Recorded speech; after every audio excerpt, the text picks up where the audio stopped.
Hi, I'm Sarah Bruce and welcome to EHI TV, coming straight to you from EHI Live 2010 in Birmingham. Over the next 2 days, we'll be bringing you all the news and interviews from the show. But to start with, we've got some very exciting and special news of our own in the form of the launch of EHI Intelligence. Here to tell us more is Jamie Buchanan, who is the Senior Analyst for the project. Welcome, Jamie. Thank you. So tell us, what is EHI Intelligence? EHI Intelligence is an online subscription-based research service that is essentially going to be profiling the IT systems usage in the NHS trust throughout the country. And when you say IT systems, how broad is the coverage of the data that you've got? It covers the clinical side and departmental systems. We're also covering additional systems in mental health trust.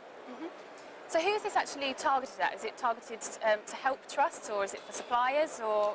It's targeted both for NHS trust and also for IT suppliers. So specifically looking at the IT suppliers who are potentially going to be supplying to the NHS industry. So what are the key benefits there for the stakeholders?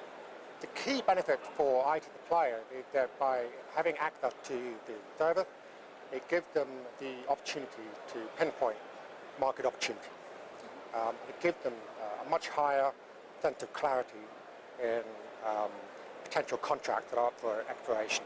And it also gives them a view as to the current usage of particular IT systems in NHS trust.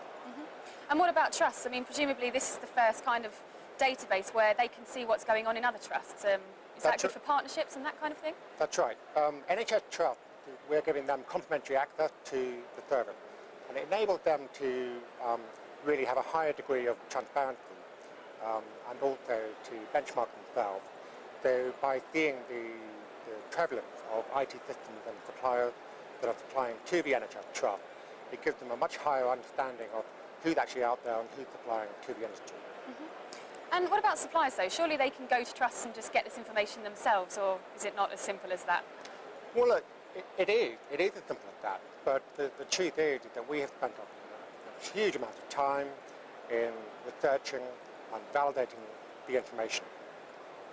This information is very accurate, and it's taken us quite a considerable amount of time to do that. Of course, there's nothing to stop the supplier doing that, but it would take a huge amount of time and effort to do that. And how accurate and up-to-date is this information? Well, it's very accurate. We've gone through a very rigorous process of validating the information and going back to the NHS Trust, not just once, but 2 or 3 times, to make sure that the information is accurate and that we actually understand it. So why have you actually launched this service now? Why do you think there's a need for this? Well, over the past few years, there's been a big defragmentation of the marketplace. There's a lot more competition, and I think that many different players in the industry have had pockets of information that they've been able to access. But up until now, there's never been a central source of information that is authoritative and fully validated. And this is now an opportunity for suppliers to be able to get access that covers the entire NHS Foundation Trust market. And the stand's already been quite busy this morning. I know we're having a champagne reception later on. What kind of feedback or responses have you seen so far? It's been very, very positive. Everyone we've spoken to has fully recognised that there's a very strong demand for this kind of service. And indeed, also from the National Trust, they're also very interested in this. They think that there's a huge benefit in increasing the transparency in the industry. And just finally, how can you subscribe to this? You can go online to eHealth Insider's website and register for the trial, or you can contact eHealth Insider directly and we'll be able to arrange it for you. Okay, great. Thank you very much, Jamie.